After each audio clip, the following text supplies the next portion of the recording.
Hi, everyone. This is acyuta-bhava from Nightlight Astrology. Happy new moon in Taurus, everybody. I hope that you guys have a really wonderful lunar cycle ahead. Today, we're going to unpack it a little bit and give you a sense of what you can expect. But before I dive into that, I want to remind everybody I'm in the process of promoting my upcoming course, Ancient Astrology for the Modern Mystic. Here it is on my course page. You'll find, if you go to nightlightastrology.com, click on the drop-down menu under courses and go to first year course. On the first year course page, you'll find all that you need to know about the program. It's a 1-year course in Hellenistic astrology. There are about 100 hours worth of classroom content plus 12 classes led by guest teachers. We have group forum discussions. We have breakout study sessions led by my staff for tutoring help. We have bonus lectures, recommended reading throughout the course, optional quizzes. You can email me anytime. And you get to keep all the recordings in the class. You can attend live or remotely. Some people will attend the live webinars. Some people's time zones or work schedules don't match, so they'll watch the recordings of the classes. And there's optional certification at the end if you want to take our test. If you want to enroll, you can use the early bird payment. You can save about $500 off if you register using it before the start of class. The payment plan is there, and then tuition assistance for people who are in need. So check those options out. Hope to see some of you in class soon. If you have any questions, feel free to email us, info@nightlightastrology.com. All right, so let's talk about this new moon in Taurus today. One of the really cool things about this new moon in Taurus is that the moon is exalted. It's exalted in Venus's sign. One of the basic ways to understand the signature of a lunar cycle and what its story is about in the painting with the broadest strokes in the most general sense is to look at the ruler. So a new moon in Taurus with an exalted moon in Venus's sign, it's going to be a very moon Venus kind of story. Now, it was a real strong Venus story last cycle as well. We started off with Venus in a square with Pluto, and then immediately going into conjunction with Uranus and square to Saturn. And there was a lot of dynamic energy coming from Venus last month, and there is again this month. One of the coolest things about this cycle is watch what happens when we turn this chart just a little bit. Like, let's go forward in time and let's bring the sun down to setting. So if you can just draw, I'm kind of being a little basic with this, but if you can just imagine a line right here, and we'll just say this is the western horizon. The moon and the sun, as they set with the new moon here, the sun sets, it is below the horizon, but you'll notice that Venus is above it. So that means that Venus is getting ready once it gets to about 15 degrees away from the sun, Venus will appear as the evening star. So Venus is making an appearance. Whenever a planet makes an appearance after being invisible, it has a very strong effect. And Venus's appearance in this place will mean something that's been in process or hidden will finally make itself seen and known and visible. And this is a good thing while it's in Mercury's sign, and Mercury is right there. Mercury is in its own sign. It's kind of like if I'm going to make an appearance in your house and you're there and your kitchen is well stocked and I'm hungry, like things will probably work out well. If I knock on the door and I just show up, hi, I'm here, and you're like, oh, I'm here too, and I've got a full pantry, so your hunger will be satiated. This is a Mercury themed lunar cycle a Venus themed lunar cycle with Mercury coloring what Venus is doing. I talked about this a little bit last week when I did a video on Venus and Mercury, so you should go back and watch that video if you haven't already. When Venus appears in Mercury's double-bodied air sign, there's going to be a strong influence of Venus and Mercury coming about. So, for example, we talked about games last week. We talked about technology and media, writing, studying, reading, falling in love with language, love, beauty, and the mind. So, any way in which you can blend or match or mix Venus and Mercury qualities together, those are the kinds of things that are going to appear very strongly in the week ahead and tone the lunar cycle ahead in its entirety. Now, what I find really interesting is that in addition to this, in the early days of the cycle, watch what else is going to happen. Well, on May 13th, you're going to see Jupiter move into Pisces. As it does so, it is now in what we call a superior square to the sign of Gemini, which means it has this overwhelmingly powerful and very positive influence or impact on Venus and on Mercury, both of them at the same time.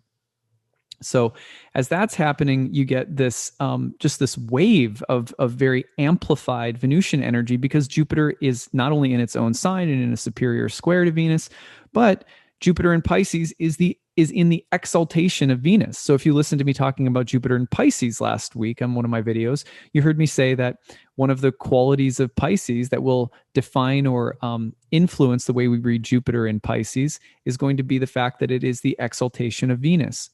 So Jupiter starts, in a sense, exalting Venus by virtue of being in the sign of the fishes where Venus is exalted, and it's in the superior square to Venus. It doesn't have to be a degree-based aspect for it to be in a whole sign aspect in ancient astrology.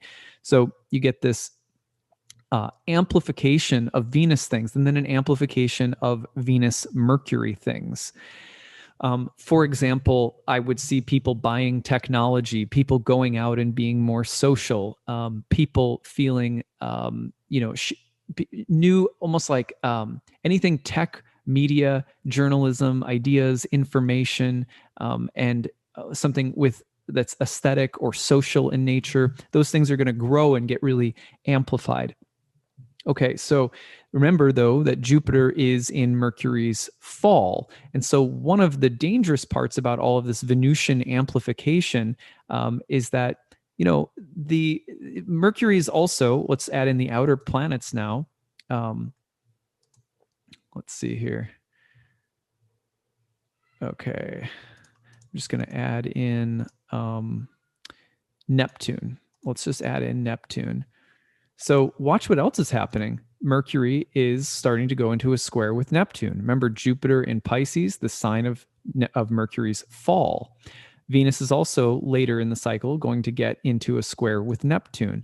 So is it possible that there's so much amplification of Venus that it starts to flood or drown out Mercury?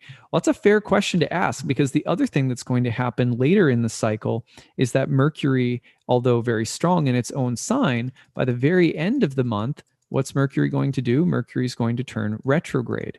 So that retrogradation happens between the 29th and the 30th of the month, and it happens in a square to Neptune. So I would just say watch for like a Venus-Mercury amplification that gets really strong, but that may flood the rational mental qualities of Mercury, and there may need to be some pullback, revision, or reversals that happen in late May. The other thing that gives us a hint that this Venus energy could be called into question or checked a little bit is the fact that the midway point of the cycle is a lunar eclipse in Jupiter's sign opposite to Venus. So yeah, where there is kind of a delightful expansion, there may be a pulling back in the opposite direction, or a little bit of like a gut check midway through the cycle with the lunar eclipse opposite Venus in Sagittarius. That's coming through on the 26th. You can see if I just, let's see, I'm going to clear this and let's see if I can go back and show you exactly when it's happening. So here it is. This is real early in the morning here, Central Time, about 6:30 a.m. You'll see there's the full moon lunar eclipse, and that full moon is in a whole sign opposition to Venus and Mercury. And remember, Mercury is just about to turn retrograde, and both are squaring Neptune. So the idea of disillusionment or of something that you've been really excited about getting delayed or reversed, or the timing changing, or an agreement needing to shift around. So I would be very careful about, as much as I feel like the Venus Mercury dynamic of the lunar cycle with Venus appearing is very positive, people probably coming out of even more restrictions socially being dropped, a more stimulating and versatile and like it's a Venus that's eager to socialize in Gemini coming out as the evening star. And there's going to be a lot of creativity, innovation, lots of irons in the fire kind of feeling with with the sign of Gemini as well. But then you're going to get this, and then it gets amplified by Jupiter. Jupiter just really makes it all big, and there's a really benefic feeling behind this lunar transit. But it is going to be checked quite intensely by the full moon lunar eclipse. And then if you wanted to drag it on even a little bit more than that, if we go past the eclipse into the tail end of the cycle, when we're coming down on the last part of the cycle, say the last quarter moon of this cycle, here you can see that Mercury is, Mercury's retrograding through the square to Neptune. And that's happening at the same time that Mars in Cancer is going to be opposite to Pluto in Capricorn. So you can see this right here, and this is coming in the very beginning of June. So there is there's a kind of a pullback, a revision, a reversal, and some pretty dramatic shift to everything. So I don't think it's the end of the world that I don't want to take away the sunshine feeling from this lunar cycle, but what I would say is things are going to feel pretty high up until about the midway point of the cycle. Midway point to the end of the cycle, a little bit more dramatic and cathartic and challenging.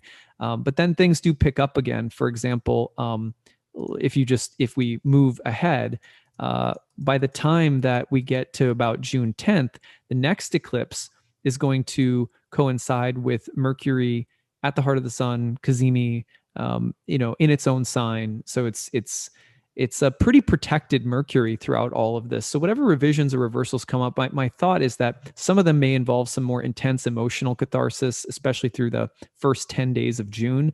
But then after that, I think there's a feeling of everything lifting significantly. You're going to see by about the summer solstice, you're going to see Mercury stationing and turning direct. This is right after the summer solstice. Venus is in Cancer with the sun at that point in time.